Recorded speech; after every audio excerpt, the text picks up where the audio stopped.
Are you an HR department of one, trying to figure out how to balance task and strategy while keeping up with changes in regulatory compliance?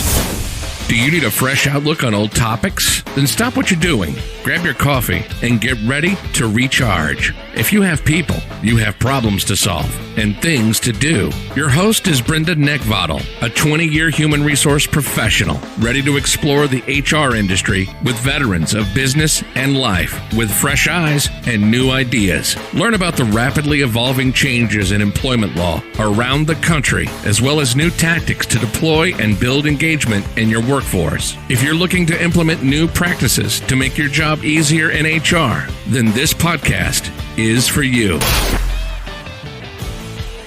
Hello, everyone, and welcome back to the Best Practices in Human Resource podcast. I am excited to be here. We've got yet another awesome episode coming down the pike for you. Looking forward to spending some time today with folks out of the Next Gen Women in HR Facebook group. You guys have been hearing me talk about this for a while, but you guys got a chance to, we're going to do a little virtual roundtable, and it's absolutely fantastic.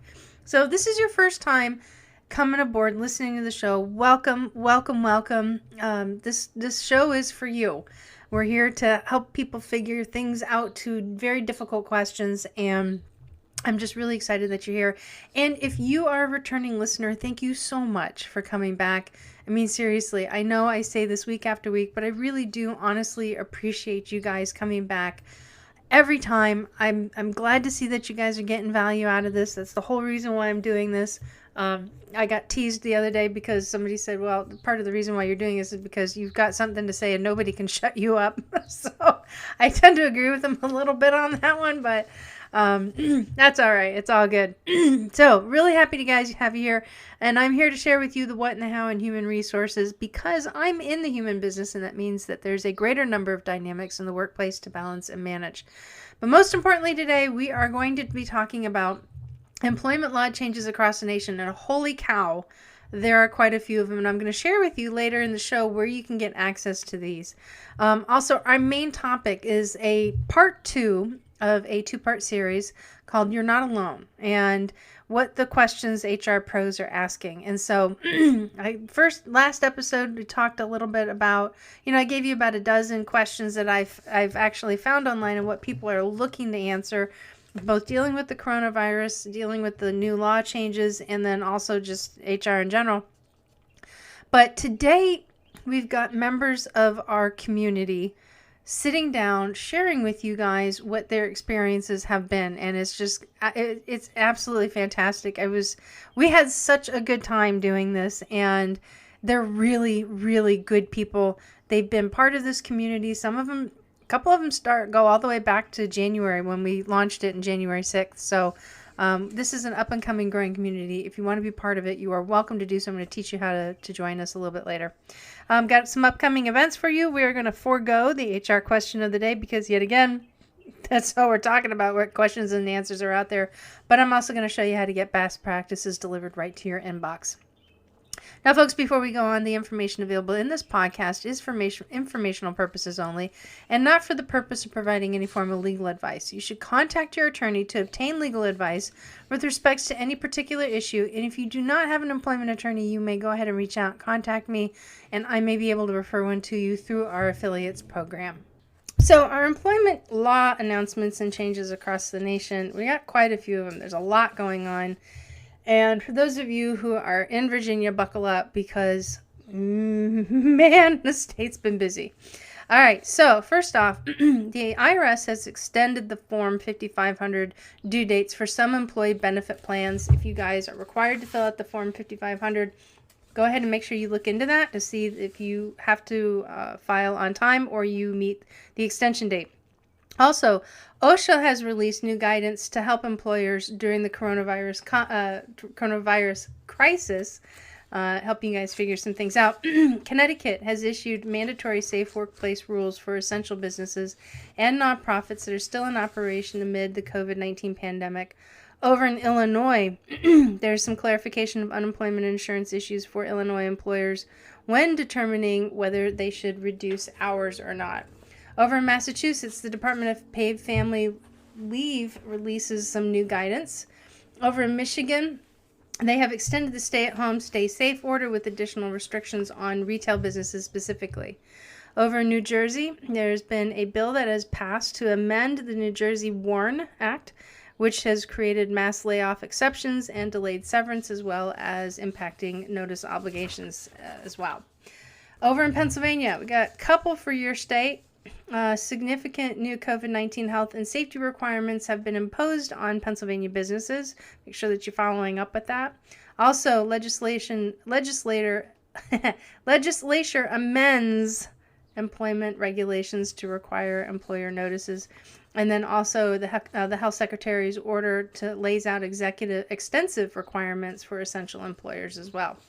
Okay, so here we go. Virginia, there is 1, 2, 3, 4, 5, 6 announcements, which never happens in Virginia. Oh, I lied, 7.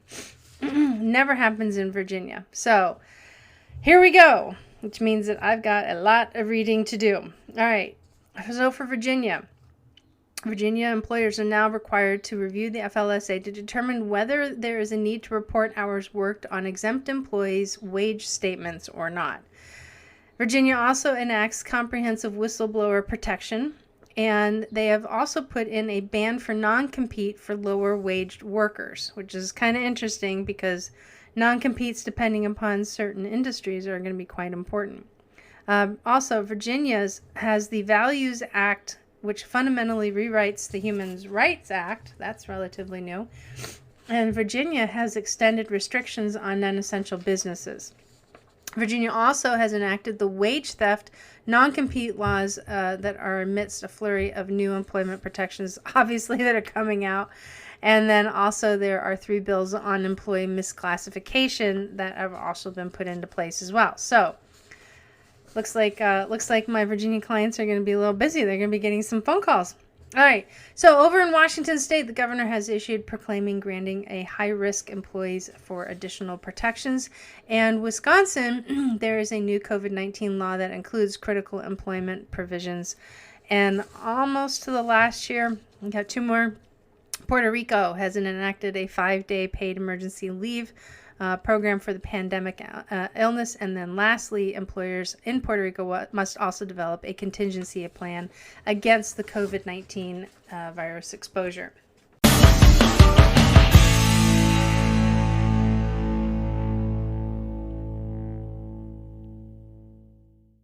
Okay, folks, so we're doing something pretty cool and pretty special and different this time. This is the second part of a 2-part series to remind you guys that you're not alone. And I have invited some of our top, not gurus, our top, how would I call you guys? Our top contributors? Yeah, there you go, engagers. If that's a real word. Well, if it's not, we'll use it now. Into the Next Gen Women in HR group on the Facebook group. Guys, thank you so much for joining. I'm going to share who's here with us. We've got Jennifer, who's in telecommunications. We got Amanda, who's in healthcare. Stephanie, who's in manufacturing. Lee, who's in food service. And Missy, who's in health and beauty service industry as well. All of them are working in the HR role. All of them are pretty much at the same level, and that is surviving at the moment. So thank you guys. Welcome. This is awesome. You guys are here. Thank you. Oh, great. Thanks for having us. Oh, yeah. Thank you. Is this your first time on a podcast for everybody? Yep. Yeah. Yeah. Oh, yeah. Yeah, we should have brought like liquor or wine or something like that. I don't know. You're still in the office. So I'll have to check my company handbook and see if that's all right. My boss would say it's just fine. That's right. See, Lee, that's what we call an HR neutral moment. Yeah. Right? It's I'll just take awesome. my lunch break. It's my time. There you go. That'll work. That's awesome. So how are you guys doing? I know we're all up against a lot of stuff. How are you guys doing? Nobody says anything. I think we just don't want to talk over each other. I agree. It's been a lot.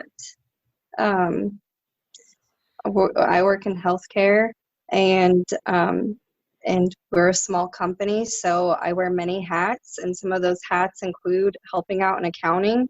So when I'm not doing the HR piece and helping our managers figure out the COVID compliance piece, I'm putting on my hat, helping our CEO try to figure out what we can apply for, what loans we can apply for, grants we can apply for to help us stay treading water during this time. Yeah. It's pretty crazy. Yeah, Yeah. I learned how to drink from a fire hose, literally. I'm sure you did. Like most people. So you're just attending as many webinars as possible and trying to understand what applies to you, what doesn't, what makes best business sense, and what's best for your employees as well. We kind of laugh because for 20 years we've been working hard to win unemployment. We kind of take pride in that, and now probably for the last 16 days or a month, we've been helping our employees file for unemployment. So Yes. Right. Yeah. Same here. Yeah. Yeah, I know. I had a conversation today with somebody. They're like, well, we're trying to figure out, do we tell them to stay home and collect $20 an hour or whatever it is that they're making, or come back to work so our loan is forgivable? It's like, we don't know what to do. And nobody knows what to do. Yeah, and Yeah. someone mentioned this earlier, and that's what we're dealing with right now, is that we're in Louisiana, and our employees who are working reduced hours, they don't qualify for the state unemployment. So therefore, they're not capitalizing on being completely laid off. And so therefore, people who are completely laid off are getting compensated more than someone that's working reduced hours, because they don't qualify for that. And that's been a struggle, because I have employees come into my office that say, can you lay me off? I'd make more money if I were at home right now. Yeah. Sure. And that's a struggle for us, because we want to help our employees where we can, but we're also essential. So Yeah. Definitely. Yeah, we're essential as well, being an internet provider. And so we had to take a step back and go, what makes the most sense? What is key personnel at our company that we absolutely have to have here? And who do we not have to have here? And how do we keep them in a safe environment when our business is to go into customers' homes? Like, how do you install internet and not walk into someone's house? So we made the determination, after me being new in HR, did a ton of research and picked Brenda's brain and a bunch of other people and said, what do we do? Like, can I furlough some employees and keep some others? And what makes the most sense? So those that we couldn't figure out how to keep safe, who we couldn't do social distancing with or anything, we went ahead and laid them off and just let them go home and be home. And then we took 2.5 weeks to kind of figure out a game plan on who can we bring back, who can we maybe find some stuff to work from home. So we're getting them off unemployment and being productive and helping us by everybody keeping safe. So we're kind of in that limbo right now, where we've got some have come back. We finally got our hands on some PPE for them. Others that are higher risk are staying home and working, but now we're running out of work for them from home. So that's why I was watching the president today, because it's like, when are we going to get to start to come back? When is it that the numbers are coming down enough where they're safe to come back to work so we can get back to business? Because at a time where suddenly everyone and their brother needs internet service, we've put the brakes on installing internet service. And we're trying to find that balance as well, because as a business, you have to stay floating. So Yeah. it's been very challenging. Yeah. My neighbor had an incident with her internet and she's in the next townhouse over from where I live, and they wouldn't go in her home. She had to take off from work, and she's running around, and they're like yelling through the window, and they're like, okay, try this. And then she's like calling down from the other level. She's like, okay, now how's that? This went on until like 2:00 in the afternoon, started at 9. Then they had to run a cable all the way over, and the cable box crosses my front yard over off to the side. Now I've got all these orange spray lines because the dark yellow lines were, it was just crazy. And so, what she did? She goes, they told me I could only have internet. So you know what I did? I said, what? She goes, I went up and I actually plugged in my my cable myself. I was like, oh, you know how to do Drastic it. measures, just drastic measures. Yeah, we went to telling customers, if you want internet, we'll come install it, but we're running cable through a window. We're not coming in your house. That's but what once she it's all said and done, we'll come back and we'll make it pretty. It's just not going to be pretty right now. So do you want internet or do you want pretty? And those that are like, I care more about aesthetics, or, well, I have internet, it's just not great, they're waiting. They're like, we'll just wait. But those that are like, I don't care, I need it now. I had a customer call me and say, if I don't get internet, I'm getting laid off. Like, how soon can you get here? Yeah. That's how bad it was. I'm like, can I put my cable through a window? Because that's really all I can do. Yeah, it's been, but at the same time, it's causing us to be creative and come up with interesting ways to do things. So I keep telling all the like teenagers of the group that I'm in at church, like, hey, like, you're forced to spend time with your family. How sad. Or you're forced to be creative and doing things. How sad. You know, like, can we look at this in a little bit more positive atmosphere as well? Yeah. Everybody's figuring it out. Yeah, it's definitely kind of nice, being a part of those conversations when it comes to service, not only just now as the, people that hold people to policies, but kind of working hand in hand with the people that actually are, delivering the service and showcasing, what kind of considerations we need to have for our employees and able to, fulfill what services we're offering. And, it's kind of interesting kind of being a part of those conversations, in a more thoughtful, provoking way, being, again, human resources, usually just implementing what's already there. And now we're talking about what can be done. Yeah. I'll definitely say, like, how blessed, grateful, and exciting, because even though it's exhausting, like, our the HR industry as a whole is so needed right now. And so, we've just been like, people are looking to us because now you're like, okay, what policies do we have? Which ones do we need to enforce? Which ones do we need to rewrite? How can we keep our employees engaged when they're off? How can we protect their mental health? I mean, you're just, you are challenged at a whole new level. And I love it. I think it's exciting. It is exciting. I mean, it's exciting because all of the stuff that you've prepared, I mean, let's face it, it was getting kind of boring for a while in HR in the last several years, right? but I mean, like, I'm dying right now for a sexual harassment claim. I'm ready for something bigger, for something else. But that's been kind of how it has been. I mean, it's just the last several years. It's like, we came out of the last recession. It's been 12 years, and everything's like leveled off. And then we went from an employer's market to an employee's market. And then we were kind of trying to figure out, like, okay, so how do we get talent in through the door when we have more positions open than people willing to fill them? And literally overnight, we went back to an employer's. But it was different because we're not looking at the talent and the high level. We had to fill frontline positions quickly. Yeah. Right.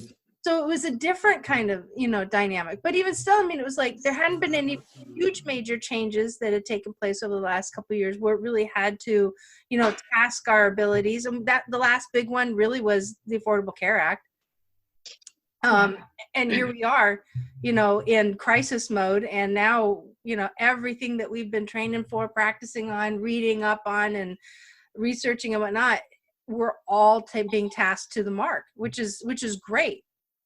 This is especially something that you can't read and research and then let 2 days go by and think nothing has changed. Yeah. I like with all the FFCRA and the CARES Act, I sat in on a webinar on Tuesday, and come today there were already changes in greater detail that we were like, whoa, wait, hang on, let's go back, because we didn't qualify for this before, but now they're implementing some changes and getting a little bit more detailed. Maybe we might qualify for it now. This is constantly something that you're having to stay on top of. Oh yeah, until they say final rule. Yeah, and it's been in high gear all the way since like the end of February, and it really didn't ramp up for us here in the U.S. until it really started getting spooky. But when it ramped up fast. Yeah, it did. I didn't take a day off in the month of March. I mean, because there was just no time for it. Yeah, I get it. I hear that a lot.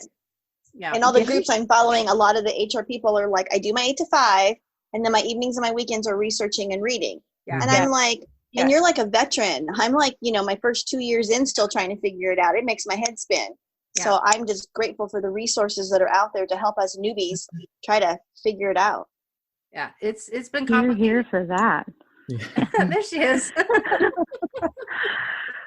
Oh man, I am also a newbie. This is Stephanie, and yeah, 2 years into HR, and I stepped into a HR of one position at a manufacturing place, and in a whole new state. So I'm not even originally from Pennsylvania, and I'm learning Pennsylvania law on top of all the wonderful things that are coming out with COVID-19.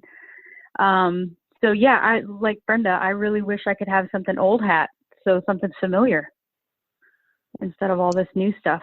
I just mentioned to someone today about, feels like the rug's pulled out from under us every day. We figure out something and then it's taken away because now we're going to learn something completely new within 24 hours. Yeah, but then when you ask a resource something, their first question is, what state are you in? And because it's different in every state. And then I go, I'm in California, and the first thing I get from them is an eye roll, and I'm like, I know. Oh yeah. I know. Oh, California. Yeah, exactly. And like all these seminars and things that I go to, they'll be like, okay, so every year laws change. So you can just expect that every year in January, you start looking up what the new laws are. Any state but California, it's 2 or 3. Then you get to California, it's 40. And it's like, why? Why are we so different? And that's just at the beginning of the year. That doesn't even count mid-year legislation changes. Yeah, I mean, I know. municipals, I mean, it just gets crazy down there. Yeah. Welcome to California, the sunshine state. There's no sunshine when the laws come out. You don't want to be here. No. Well, you know what I immediately thought of when all of these laws and policies started coming out regarding COVID is most people don't even think about hiring an HR professional until they have at least 50 to 100 employees.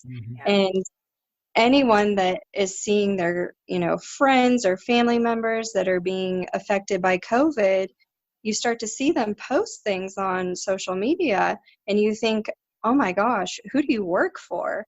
And then you start to realize they don't have an HR professional.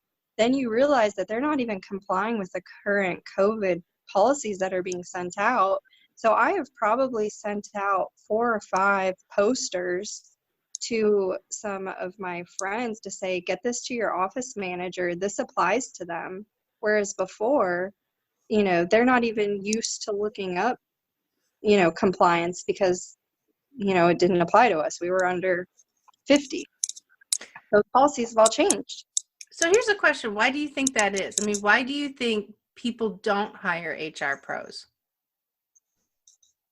Because I think this. Oh, go ahead. No, go ahead. I think that there's still a stigma on what people think HR professionals do. I don't think they have a full understanding of the compliance, the employment law, the education and training that we have to do our job. And so I think a lot of times office managers think that they can manage their staff and without having, an HR background. What do you think, Jen? You started saying something. I think I agree with that because I have one of those managers. I've been at my company for 14 years and now have an HR person myself. Before it was the owner or the controller or someone else who thought they knew everything. And I think they just don't see it as a necessity when you're a smaller company. It doesn't become a necessity until you become a larger company where you have more employees and more rules behind stuff. But even being as a company under 20, there's still rules that we have to live by. There's still a code of ethics that we should be living by. Yeah. And my boss has his own set of rules. So he's never had until I came along that balance. Yeah. Where you want to do this, but you should do this. So where do we meet in the middle, somewhere? And yeah, I think it really has been just not seeing the necessity behind it. Yeah. Until you have a wrongful termination like we just had, or you have something bad happen, then you go, uh-oh. Yeah, and it's hard. And the thing is that a lot of people don't realize is that even though you have less than 20 people, you still have 15 laws that you have to abide by. And they don't. Exactly. And you ever notice that people are, it's like, well, we're never going to get to 50. We're never going to go that big. And I'm like, why? They said, well, then we have to comply with the Affordable Care Act. And I said, dude, you know, you got like 35 laws that you got to uphold to even before you get to 25. You're aware of that, right? No. Yeah, let's go over them. And a lot of them do it. And you know, that was during my early consultant days, and they were just blown out of the water. And they said, well, hell, 50 isn't looking too bad, is it now? Go higher. Go get them. I think it's just the small company boss mentality. You know, I don't have to, we're small. We're under the radar. We don't have to have rules. We can do whatever we want. Mm-hmm. And until somebody bites back, you know, I've been there, like I said, 14 years, and we just had a wrongful termination suit because somebody acted on emotions and didn't follow rules. And, you know, so you have that, then it's like, maybe we do have rules after all. Yeah. I find that very interesting. Yeah, just to add on to what you were saying. I know, so the company I work for, we're small. We are about 70 employees at this moment. And I remember they were doing at the beginning of the year a cost assessment to see, okay, is our product going to increase in price? Or are we going to be able to hold steady where we are? So they were balancing all of the cost of production and administrative staff and everything. And I remember one comment that was made kind of, you know, out of the corner of somebody's mouth, just about how my position in particular, not in a negative way, but just that my position in particular was not contributing in any way to the production, bringing dollars in. So it was almost like I was the fluff. Yeah, we're not HR revenue the drivers. fluff.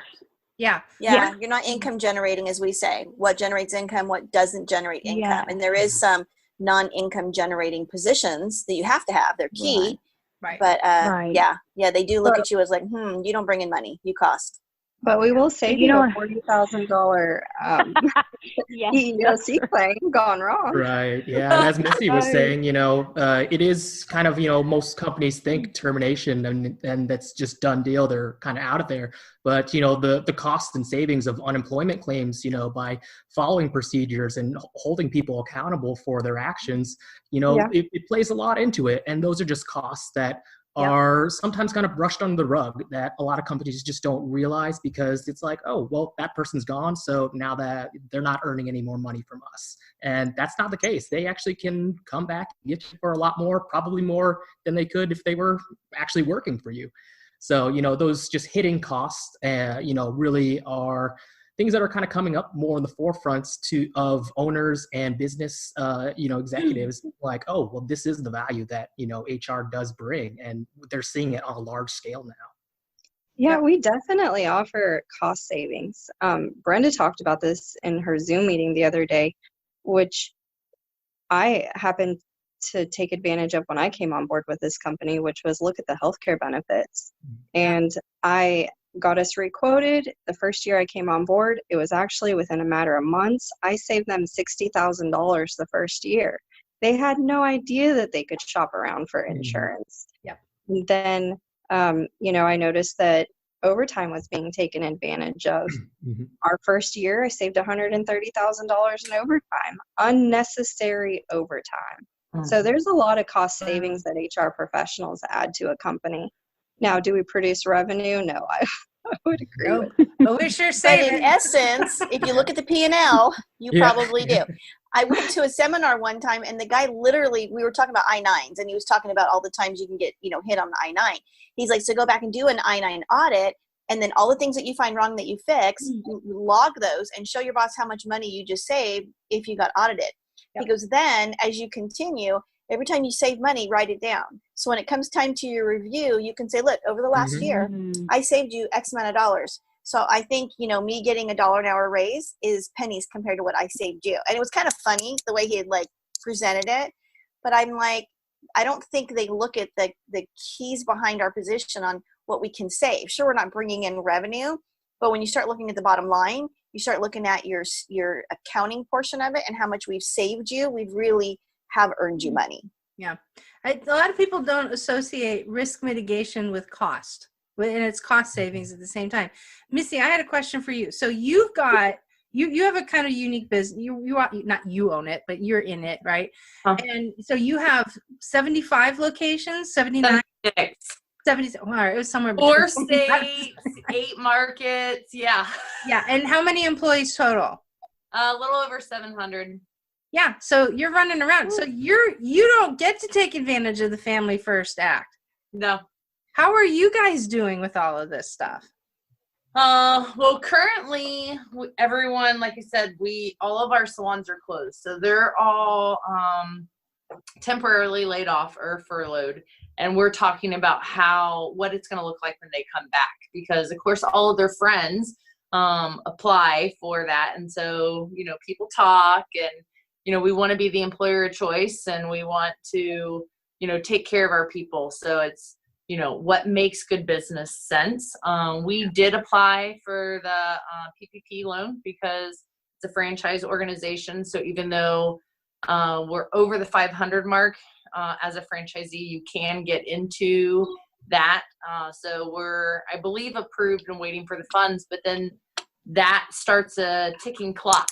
So, do you bring people back and not be able to open your doors and just get them ready to open the door? So we're working through all of that because, of course, the act got signed, and then there's a lot in play that constantly shifts and changes a little bit since then. So, yeah. But I mean, and we're customer facing.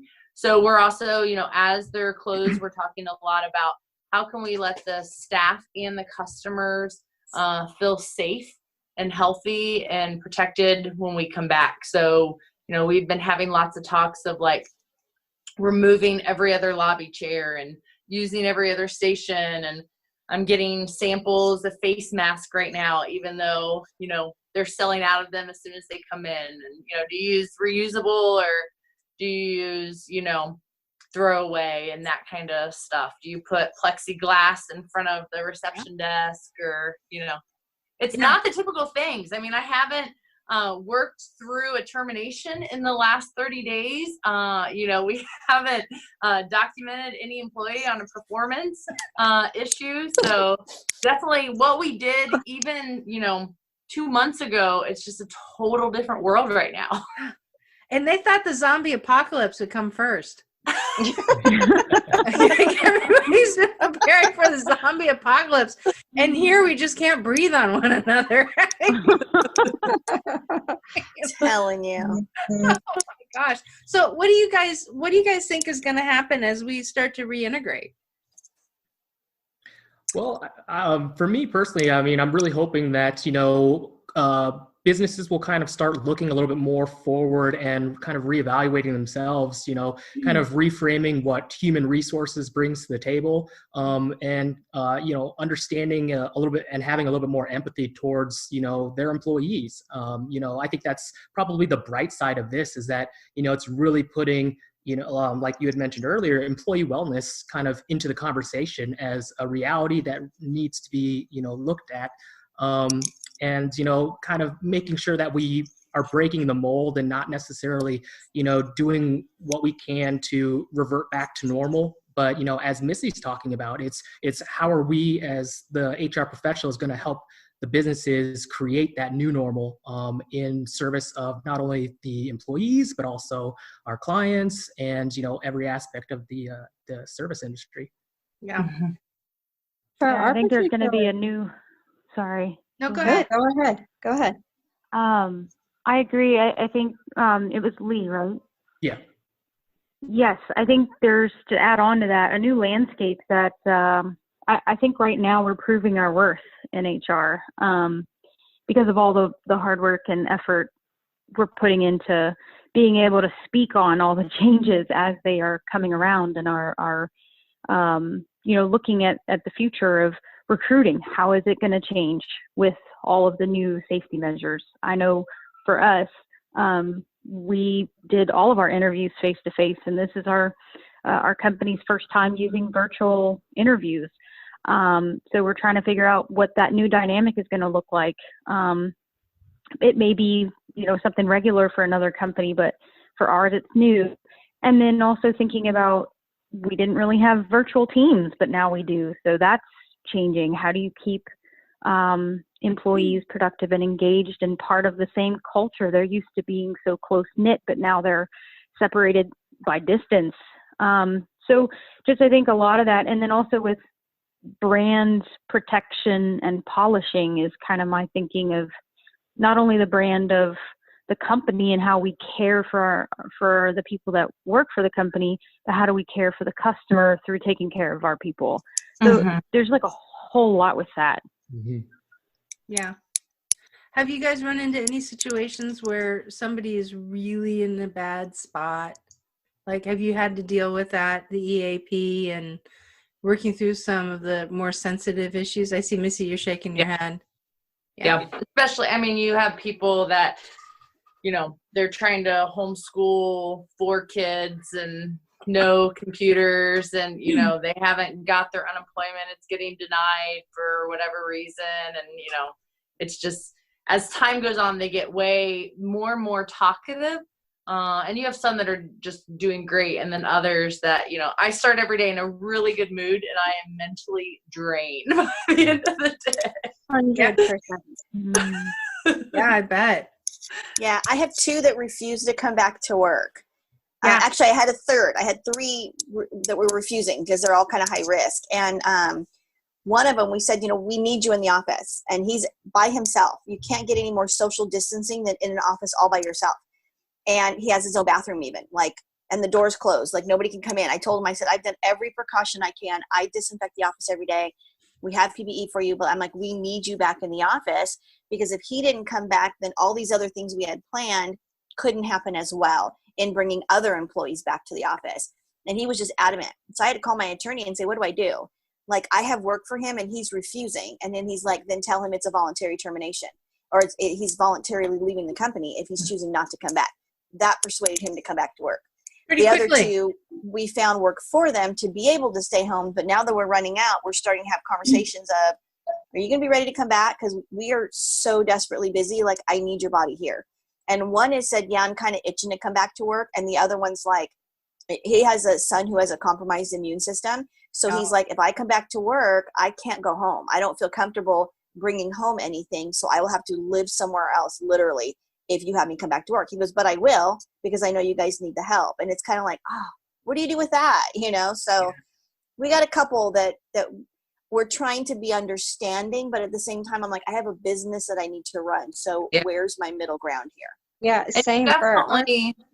We've been you know, you care about your employees deeply, but you have to have kind of black and white rules, or your managers don't know how to follow them, you know. So you can't be, well, this, or, but, kind of, maybe, like, that's very complicated and confusing. But when all this hit the fan, like, I mean, we basically was like, our no fault attendance policy went to, we're not giving anyone incidents for anything. We're just having a 30-day grace period. So we're going to have to really look at that as we're bringing people back, because we do care and we do want to protect people, but also having that business to run. Yeah. We've had everything from employees refusing. The first step we ever took was, if anyone doesn't feel comfortable being here, you can self-quarantine and you can take PTO or leave without pay. That was before the state decided to shut down. Right. And then we've had anyone from, we're a healthcare facility, so we've supplied proper PPE to our employees. We have everyone from not taking it seriously enough, and not wearing proper PPE when they're supposed to refusing to come in because they're scared to come into the office to be exposed, even though we're taking all precautions necessary. So for us, it's like on a daily basis, you know, why are you not wearing your PPE? This is a requirement. If you can't follow the requirement for wearing PPE, we're going to have to see what other options we have. Even, you know, we had an incident in Texas where, you know, what if we have a COVID patient that tested positive and our employee decides that they don't want to perform a study on the COVID patient? You're a healthcare professional. That's what you signed up to do. So if you're not willing to do that, we're not going to terminate you, but you can take a leave of absence until this is all over. But it's daily. And what one person felt comfortable doing the day before, they might not feel comfortable doing it the next day. Mhm. Yeah. So it's constantly changing. All the time. Yeah.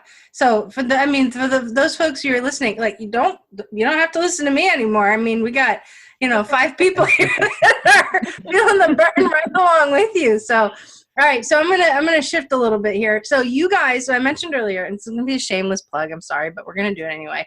So you guys are part of the Next Gen Women in HR Facebook group. And yes, we have Lee, which I was so excited that Lee said yes, because he's like one of our few guys that are in the thing. Yeah, I'm glad that got brought up. Lee's a dude, he's not a woman. Sorry. So what are you guys finding? And because this is new, and I'm asking because feedback is important. That is something that's one of our rules in this group, is that when we do give feedback, it's very straightforward. We don't do a lot of coddling, but like, what are you guys running into as far as what do you like and what would you like to see happen more of? I like the publicity of it, to be able to have somebody ask a question that I may not have thought to ask yet in my infancy, and be able to see the responses from different people with different experiences in different industries. And then I can throw my questions up there and get some help with that as well. So I just like that, having that group to go to when you need help with stuff. I agree. That was what I was going to say. Now, Jen, you mentioned that you follow some other groups too. There's several groups that I follow as well. And I'm sorry, I will laugh at this, but some of the responses, like when a question is posted, some of the responses that I see are just like, what was that? And I hope that we don't have that same thing here. Oh no, not at all. And I've left those groups. I have seen petty stuff in groups. Yeah. And I'm like, y'all are adults and you're acting like 12-year-olds, and I'm out. And I leave those groups because, in all honesty, I want a professional group of people who know what they're doing, because I'm looking at you as a mentor to say, I'm new. I'm an infant in my knowledge, and I can't take information from somebody who's absolutely clueless, because then it's going to misdirect you. So I usually look at the posts in the group the first time I join one and see what are the responses and who are they from. Like, is this a legit group of professionals or just a bunch of wannabes and with drama? And I leave the drama groups and I stick with the groups like ours, because they are professionals in the industry. And sure, we might throw around something funny or be sarcastic about something, but the bottom line is I'm still going to get the answers that I'm needing, even if we're rolling our eyes as we're doing it, because we know we all have those employees or we have those bosses that we have to deal with, or, whatever. So I don't think we get that in this group at all. Or, to be honest, I wouldn't be a part of it anymore. Mm-hmm. I'm really glad you started this group, because I've been following you on your podcast for quite some time. And then when you announced that you were going to start this group, I was like, oh, this is fantastic. You're going to start bringing people who listen to you together to be able to network, and you've created such a huge platform. One of the things you say on your podcast is, you give us poster updates and you say, no one wants to listen to that. I love those poster updates. That's my favorite part. Amen. It's a cheat sheet for me. I'm like, I can listen to Brenda in the morning on my way to work, and I don't have to go research this. By the time I get into the office, she's already telling me what my updates are. And then for me, also, I use you a lot as like a check and balance. Like, I might already know the answer, but I'm going to see what Brenda has to say. Thanks. Agreed. I'm laughing. You understand? You see me laughing over here. I'm not crying. I cry because I laugh, but I'm wiping my eyes every time I laugh. I'm always constantly doing this. So I'm not all verklempt or anything like that. For that, I appreciate it. Yeah. I mean, what's really nice about the group is that, it goes, beyond just the service of assistance. As HR professionals, we all understand, we'll take, the little things that really make people feel seen and heard. and, incorporate those nuances into other people's days. We all understand that, high quality interactions can be delivered, in those small ways, and just seeing how you do that through your posts in Next Women HR. You're like your Wacky Wednesday post.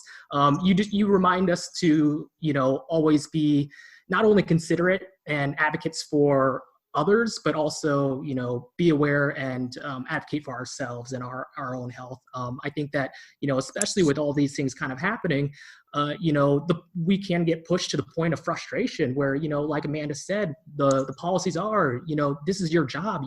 Why can't you just do this?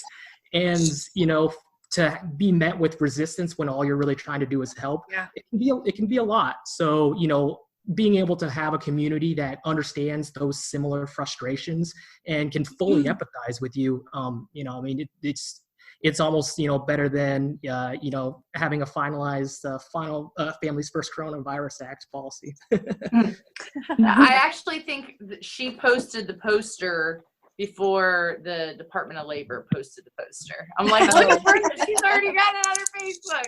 Yes, Where'd she get that from? She wrote it up.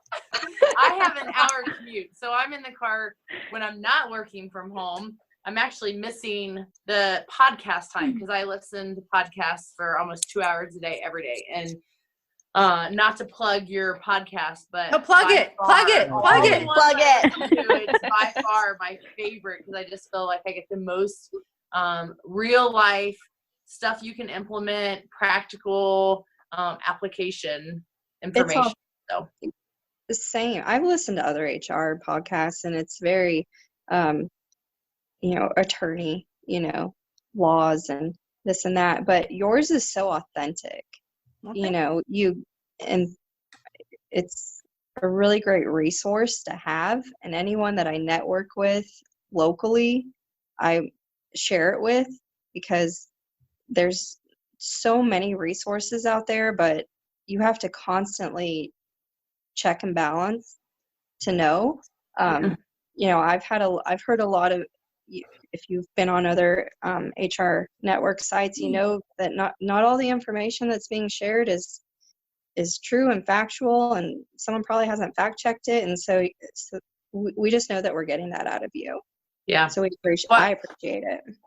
I think with even when I go to make a really hard decision, I usually talk to a couple of different attorneys, because you have to ask the same question to multiple people. And if multiple people give you the same answer, then I feel a little bit better about it, because sometimes they give you different answers and you're like, and HR is the same type of way, because, we can go to SHRM or Think HR or HR Council. Like, there's different ones, and I will ask them all the same question. Because I think that's a lot of our job, is just fact finding, being very neutral and learning, and then making, recommendations to the owner or the company or whatever, because a lot of times there's a lot of emotion and people are quick to, and it's like, well, wait a minute, what's some best practices here? Yeah, well, if you're talking more than one employment attorney, we got to fix that one for you, because it shouldn't be like that. You should be able to go to one resource and say, okay, here's what I'm up against. Here's what I think I want to do. I want to bounce this off you, see if I'm missing any gaps, and ultimately, that's really where you want to. That's the target you want to get to in your career. I mean, and everything you guys are saying, you guys are awesome. You're wonderful. Thank you so much for what you're sharing. And you do have to advocate for yourself, and you are constantly up against everybody's opinion about what should happen. And if you don't figure out how to advocate for yourself, you don't take care of yourself, you're going to all of a sudden go from being that champion to a yes person. And that's happened to me too. And, and when I got to that point, I'm like, all right, I can't do this anymore. And you can't change it. Once you're there, it's hard to fight back from that. Right. So I get it. Yeah, I'm a note taker, so I guess I could listen to them in the car, but then I would want to listen again because I take notes. I literally sit there and just take notes because I'm like, ooh, that was good. Ooh, I got to look that up because I'm so new. So it's just like, and I don't retain things very well. So I'm just like, to listen to it in the car would just be to like hear it the first time, and then I'd have to sit and listen to it a second time. So I'll sit at work and try to put headphones on and listen where I can be doing some other things while I'm listening and then break over and make notes. But I get interrupted 1,400 times. So it's like I just have to find a quiet place. I can focus. Yeah, I just want to be able to focus in on her just in case. It's always good stuff. If I'm driving, because I'm actually a better driver if I'm listening to a podcast, because I feel like I'm more like less distracted or whatever. But if I hear something and I'm like, oh, I should really check into that, make sure we're in compliance. I'm like, Siri, remind me at blah, blah, blah, blah, blah, to. Nice. Yes, and everything I've gotten from the website or the group on Facebook and the podcast is always been real time. It was literally, the timing of it was very eerie because it was always something genuinely I was dealing with or about to get home and look up, or I was like, I know there's this thing somewhere out there that says this, that would support the conversation I'm going to have. And literally Brenda would talk about it. And I'd be like, yes, Brenda's making me sound so smart. That's the power of the force. Oh, that's awesome. Oh my gosh, man, you guys are humbling the heck out of me. When I first started the podcast, it was funny because somebody was talking to me about it and I was sharing it with them. And he just got his first iPhone. And he goes, this is great. And then like 2 weeks later, he goes, I love what you're doing. But how come every time I get into my car and I plug my phone in, how do I shut you up? You don't. No. I've been trying to do it for years and can't do it. Oh, this is awesome, guys. So look, before let's do one more round of the table here before we sign off. And if you could give anybody out there listening some guidance, what would it be right now to get through what we're getting through? I would say stay in communication with your employees in the emotional, like, how are you doing? Mm-hmm. Just genuinely, how are you doing? And do you need anything? And just letting them know that we're all in this together and keeping that line of communication open. For me, that's been tremendous through all of this chaos. Yeah, right. And I would just say that if you're able to stay on top of what's going on and make sure that the boss, the leader, is not surprised by anything. If it doesn't come from HR, it could blindside them, and that's definitely not a place that HR wants to be. Yeah, never T-bone your boss, ever. Yes. Don't do that. That's bad. We've been given a really unique position to kind of reevaluate what's working in our business and what's not. No one's ever been able to just say, all right, let's reset. Let's figure out what's working, what's not working, what processes could be changed, because you're constantly going, especially in the healthcare industry. And for us, we've been able to just reset and say, oh, we're actually busier in this area than we are in this area, and we never even realized it. So if you're an HR professional right now and you're in a position where business is slow, take that opportunity to look around and see what positive changes you can make moving forward, because when are you ever going to have this opportunity to reset again? Right. So that would be my advice. Yeah, to build off of what Amanda was saying, that, this really is the time as an HR professional to, reframe what it means to be in an HR department, and kind of come to our businesses as more of, thought leaders in the development of what the company can and should be, just in terms of not only just compliance, but again, in the guise of, how our employees are looking at us. We want to make sure that, they're safe and, everyone's, still in compliance with everything, but just really making sure that, we have the opportunity to become, a bigger portion of this, of the conversation, and, really sit at the table and have our voices be heard, as opposed to sitting in the corner and just saying, and just taking notes, I guess. Yeah, I would agree with all of that. And the only thing I would add to that is I was actually listening to the podcast. You had a guest, Bob, a week ago, I think. maybe two, and it's taking care of ourselves. And also, like, I sent it to our leadership team, because it seems like right now in America, you have too much time on your hands, or you have zero time on your hands. Yep. And there's not much middle ground there.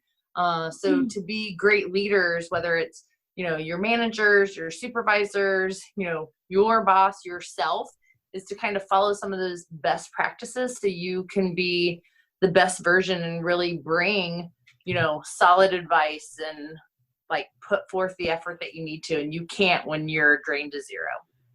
Yep. No, I hear you. I think we got everybody. Did we hit everybody? Mm-hmm. Okay, good. I didn't want to forget someone. This has been awesome. Thank you so much, guys. So I have something special for you guys. Some of you have been doing this with me since the very first. We only started doing this in January 6th to be exact. This isn't even 6 months old, and we have 134 people in the group, which is amazing. Wow. Fantastic. Wow. Yes, it's absolutely amazing. We do have a small complement of people that are taking advantage of the membership site. So you guys have been fantastic. You've been active. You've been engaged. You are doing everything that you're supposed to be doing, and I'm extremely proud of you guys. And I want to continue to support your progress and everything that I can do. So I'm going to go ahead and give you guys each a 3 months of membership on the membership site at no cost. Yay. Oh, wow. Thank you guys for doing this. Awesome. Thank you very much for doing this. I look forward to your feedback. I love being around you guys. You guys feed me energy, and it keeps me sharp and honed too. Then I don't feel like I'm just talking in the wind and no one's listening. So clearly, as you guys are noticed. So I appreciate everything that you guys do for the group. You guys have been awesome, and thank you so much for being on. Thank you. Thank you.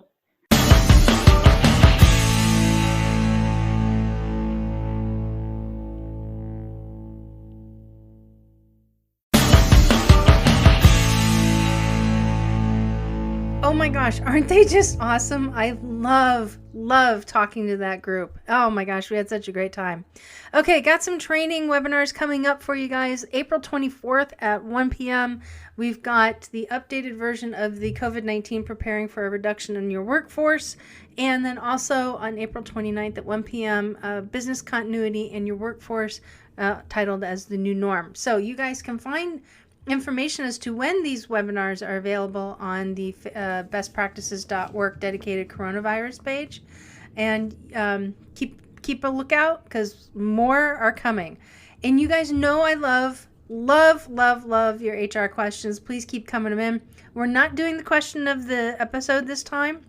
I'm not going to do the question of the day simply because we've been talking about HR questions throughout last show and this show, but it's going to resume once we get past this. But I would like to extend, if you are listening and you're an HR professional, would love to go ahead and extend you an invite to come join us in this phenomenal group of people that you just listened to at the Next Gen Women in HR community. And over the past several weeks, you've heard me talk about them time and time again.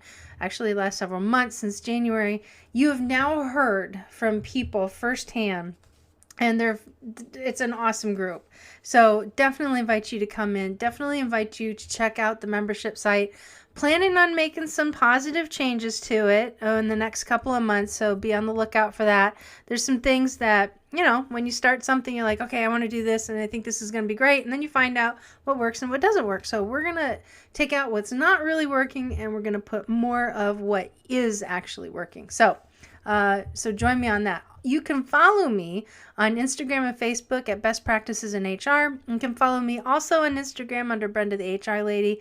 Over on YouTube and LinkedIn, you can find me under my name as Brenda Neckvatal, N-E-C-K, like the thing you want to choke. V as in Victor, A-T-A-L. And then finally, you can find me at the bestpractices.org website. Click connect at the top of the page and get my best practices delivered directly to your inbox. And a brand new show that has come out as well over on YouTube called The Real HR Show. In the process of uploading that video as we speak. We did that session today. Once we get everything all set up, it will actually be a live show broadcasting every Tuesday, 9 a.m. on our channel, and it is with Suzanne Lucas, who was a guest a few episodes back, who is also known as the Evil HR Lady and writer for Inc. magazine, so for Inc.com. So cannot wait to have you guys set up. So look, have an awesome week. We got more good stuff coming in the next several weeks. Hang in there. Seriously, hang in there. We're going to get through all of this hoo-ha. And then as we come out of it, we're going to be even stronger than we were before. So hang in, folks, and we'll talk to you soon.